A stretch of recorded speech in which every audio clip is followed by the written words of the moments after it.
नमस्कार दोस्तों, मैं हूं वंदना भारती और आप देख रहे हैं कमोडिटी इनसाइट्स। आज 3 दिसंबर है और मॉर्निंग एडिशन में आपसे ये मैं बताना चाह रही हूं कि जो फेड की जो प्रोबेबिलिटी थी 85% रेट कट की वो 90% हो गई है।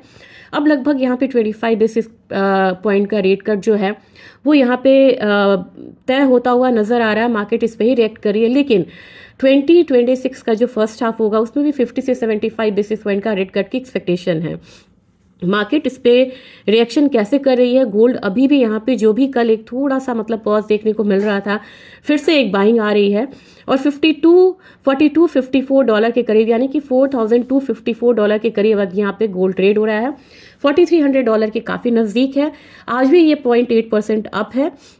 अपना बाजार यहाँ पे क्लोज हुआ था करीब करीब 1,29,800 के। अब मुझे लग रहा है कि जो बाजार में तेजी आएगी, क्योंकि अब INR भी अपना डिप्रिशिएट हुआ है और 90 के करीब आ गया है। आज अगर अप्रिशिएट नहीं होता है तो ये 1,32,000 हायर साइड, लोअर साइड 1,28,500 ये एक लेवल रहेगा और जो बायस है वो अपसाइड का रहेगा। सिल्वर की बात की जाए, सिल्वर अब $60 से बहुत कम नीचे रह गया है, $59.13 है। यहाँ पे भी 0.75% की तेजी है और मुझे लग रहा है कि आज के दिन में हो सकता है कि आप लोग एक बार 1,83,000 या 84,000 का लेवल आता हुआ देखें। तो मेरे ख्याल से 1,84,000 85,000 एक्सपेक्टेड है अपर साइड। लोअर साइड का जो आपको बैंड रहेगा 1,78,000 रहेगा। ट्रेंड अप साइड का है। ऑयल बिल्कुल रेंज में है, बहुत ज़्यादा मूव नहीं दिखा रही है। मार्जिनल डाउन साइड है 0.2% का, नीचे 52.70 से लेके अपसाइड में 53.30।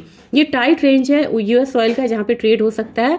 लेकिन नेशनल गैस में आज फिर से बढ़त है, 4.8 की तरफ है।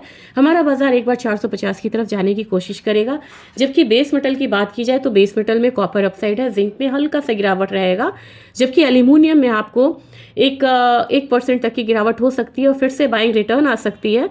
लेड में मार्जिनल बाइंग रहेगी। तो मिला जुला रुख रहेगा बेस मेटल काउंटर में। अगर डेटा की बात करें, काफ़ी सारे डेटा है यहाँ पे। ग्लोबल सर्विसेज PMI है, इसके बाद आपको नॉन मैन्युफैक्चरिंग PMI है, ISM नॉन मैन्युफैक्चरिंग PMI है। तो कई सारे डेटा है जो यहाँ पे आपको काफ़ी सारा मूव देगा कमोडिटी को। ये आज की बात है और एक बात ध्यान में रखना होगा, क्रिप्टो में बाइंग वापस आई है। जब क्रिप्टो में बाइंग वापस आती है तो गोल्ड सिल्वर में रैली आती है, लेकिन थोड़ी सी थमी हुई नजर आती है। Thank you.